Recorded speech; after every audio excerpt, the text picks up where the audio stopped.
Ward number 12ರಲ್ಲಿನ Belavi ಗಲ್ಲಿಯಲ್ಲಿನ ಚರಂಡಿಯ ನೀರು ರಸ್ತೆ ಮೇಲೆ ಹರಿತಾ ಇರುವುದರಿಂದ ಅಲ್ಲಿನ ನಿವಾಸಿಗಳಿಗೆ ಹಾಗೂ ದಾರಿಯಲ್ಲಿ ಸಂಚರಿಸುವವರು ಪುರಸಭೆಯ ಅಧಿಕಾರಿಗಳ ವಿರುದ್ಧ ಆಕ್ರೋಶವನ್ನು ವ್ಯಕ್ತಪಡಿಸಿದ್ದಾರೆ.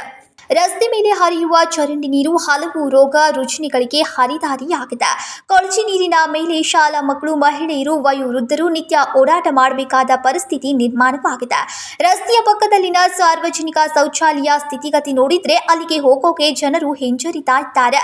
ಶೌಚಾಲಯದ ಕೆಟ್ಟ ಅವ್ಯವಸ್ಥೆ ಬಗ್ಗೆ ಸಂಬಂಧಿಸಿದ ಪುರಸಭೆಯವರು ಮಾತ್ರ ತಲೆ ಕೆಡಿಸಿಕೊಳ್ತಾ ಇಲ್ಲ. ಚರಂಡಿಯಲ್ಲಿ ತ್ಯಾಜ್ಯದ ರಾಶಿ ಬಿದ್ದಿದ್ದು ಸಕಾಲಕ್ಕೆ ವಿಲೇವಾರಿ ಮಾಡದೆ ಇರೋದ್ರಿಂದ ಸುತ್ತಲೂ ದುರ್ವಾತ ಹರಡ್ತಾ ಇದೆ.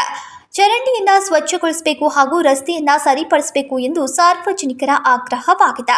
ಇನ್ನು ಸ್ಥಳೀಯ ಮಹಿಳೆಯರು ನಮ್ಮ KMM ಕನ್ನಡ ಸುದ್ದಿವಾಹಿನಿಯ ಜೊತೆಗೆ ಮಾತನಾಡಿ, ಸಾರ್ವಜನಿಕ ಶೌಚಾಲಯದಲ್ಲಿ ಅಸ್ವಚ್ಛತೆಯಿಂದ ಜನರು ಉಪಯೋಗಿಸಲು ಆಗ್ತಾ ಇಲ್ಲ. ಶೌಚಾಲಯದಲ್ಲಿ ಅನೈತಿಕ ಚಟುವಟಿಕೆಗಳು ನಡೀತಾ ಇದ್ದು ಪುರಸಭೆಯವರು ಮಾತ್ರ ಕಣ್ಣು ಮುಚ್ಚಿ ಕುಳಿತಿದ್ದಾರೆ ಎಂದು ಆರೋಪಿಸಿದ್ರು. ಗಟ್ಟರ್ ಪ್ರತಿ ವಾರದಾಗ 2 ಸರ್ತಿ ಓವರ್ಫ್ಲೋರ್ ಆಗಿ ಹೊರಗೆ ಬರ್ತೈತಿ. ಇಲ್ಲಿಂದ ಸಣ್ಣ ಮಕ್ಕಳು ಎಲ್ಲ ಸ್ಕೂಲ್ಗೆ ಹೋಗೋದು ಇಲ್ಲಿಂದನೇ ಬರೋದು, ಇಲ್ಲಿಂದನೇ ಎಂತೆಂಥವ್ರಿಗೂ ಎಲ್ಲರಿಗೂ ಚೀಫ್ ಆಫೀಸರ್ಗೆ ಹೇಳಿದ್ವಿ, ಎಲ್ಲರೂ ಮುಗಿದು ಹೋಗಿದಾರ್ರಿ. ನಮ್ಮ ಮೇಯರ್ ಅಂತೂ ಯಾರ್ಯಾರು ನಮ್ಮ ವಾರ್ಡ್ ಮೆಂಬರ್ ಅಂತೂ ಹೊಳ್ಳಿ ನೋಡಂಗಿಲ್ಲ, ನಮ್ಮನ್ನಂತೂ ಯಾರಿಲ್ಲ. ಈ ಸಂಡಾಸ ತೊಳ್ಯಾಕ ವಾರದಾಗ ದಿನ ಬರ್ತೇನೆ ಅಂತ ಹೇಳ್ತಾರೆ. ಬರ್ಲಿ 15 ದಿವ್ಸ ಒಮ್ಮೆರೆ ಬಲ್ರಿ, ಅದು ಇಲ್ಲ ರೀ. ತೊಳಿತಾನ ತಂದು ಮನ್ಯಾಗ ಬುಕ್ ಇಟ್ಟು ಹೋಗ್ಯಾರ್ರಿ. ಮತ್ತು ಬಂದ್ ಸಹಿ ಮಾಡ್ತೀವಿ ಅಂದ್ರೆ ಒಟ್ಟ ಬರಲಿಲ್ಲ ನೋಡ್ರಿ. ಒಟ್ಟ ಒಳಗೆ ಹೋಗ್ರಿ, ಒಂದು ಬಾಗ್ಲೈತೋ ಚಿಲಕ್ ಐತೋ ತೊಳೆದಾರೋ ಇಲ್ಲೋ ಎಂದು ತೊಳೆದಾರೋ ಇದು ಬೇಕ್ರಿ ಮೇನ್ ರೀ. ಅಲ್ಲಿ ಒಟ್ಟ ಇಲ್ರಿ. ಅಸಲಿಲೆ ವರ್ಕ್ಗಳನ್ನೆಲ್ಲ ಇದ್ರಾಗ ಸಂಡಾಸ್ದಾಗ ನಡೆಯತ್ತವ್ರಿ. ಎಷ್ಟೋ ಸರ್ತಿ ಹೇಳಿದಿವಿ, ಎಷ್ಟೋ ಸರ್ತಿ ಮಾತಾಡಿ ಸಾಕಾಗಿ ಹೋಗೈತ್ರಿ. ಯಾರು ಏನೋ ಅದಕ್ಕೆ ದಾದು ತಗೊಳಂಗಿಲ್ಲ, ಯಾರು ಇಲ್ಲ. ಇದನ್ನ ನಾವು ಬೇಕಾದಲ್ಲಿ ಬೇಕಾದ್ರೆ ಮೋರ್ಚಾ 1 ಸರ್ತಿ 2 ಸರ್ತಿ 3 ಸರ್ತಿ ಮೋರ್ಚಾನು ಮಾಡಿವ್ ನಾವು. ಹೋಗ್ಬೇಕಂದ್ರೆ ನಾವೀಗ ಹೇಳಿದಿವ ಅವತ್ತು ಮರ್ದೂಸ್ ಅಷ್ಟ ಕ್ಲೀನ್ ಆಗ್ತದೆ. ಅದ್ರ ಮತ್ತೆ ಮುಂದೆ ಅದನ್ನ ವಿಚಾರ ಇಲ್ಲ. ಈಗ ಎಂತ ತಳದ್ ಹೋಗಿದಾರ ಅವ್ರನ್ನ ಕೇಳ್ಕೊರಿ.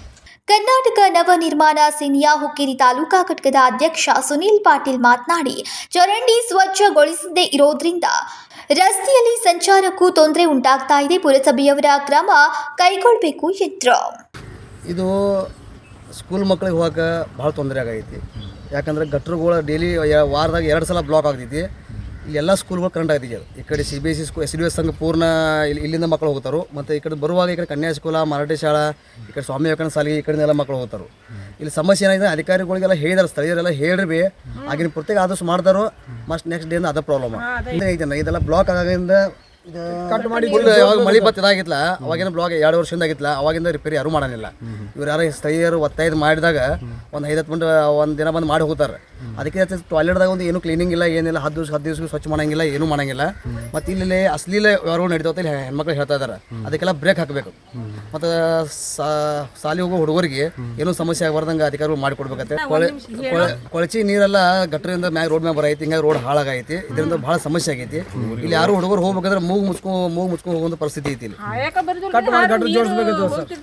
ಗಟ್ರ ಇದು ಸಮಸ್ಯೆ, ಇದು ಗಟ್ರದ ಸಮಸ್ಯೆ ಯಾವಾಗ ಅಂದ್ರೆ ಇದು ಗಟ್ರ ಕಟ್ ಮಾಡಿ ನಡಕಿಂದ ಪಾಸ್ ಆಗೋಂಗೆ ಮಾಡಿದ್ರೆ ಗಟ್ರ ಸಮಸ್ಯೆ ಅದು ಕ್ಲಿಯರ್ ಆಗ್ತೈತಿ. ಇಲ್ಲ ಅಂಕದಾಗ ಸಮಸ್ಯೆ ಕ್ಲಿಯರ್ ಆಗಂಗಿಲ್ಲ. ಸುನೀಲ್ ಪಾಟೀಲ್. ಇತ್ತೀಚೆಗೆ 2 ಬಾರಿಯೂ ಆಯ್ಕೆಯಾದ ಅಧ್ಯಕ್ಷರ ಮೇಲೆ ಜನರ ನಿರೀಕ್ಷೆ ಇದ್ದು ಪಟ್ಟಣದ ಸಮಸ್ಯೆಗಳ ಕುರಿತು ಕ್ರಮಗಳನ್ನು ಕೈಗೊಳ್ತಾರಾ ಅಂತ ಕಾದು ನೋಡಬೇಕಿದೆ. Sachin Kamble, KMM Kannada news, Sankeshwar.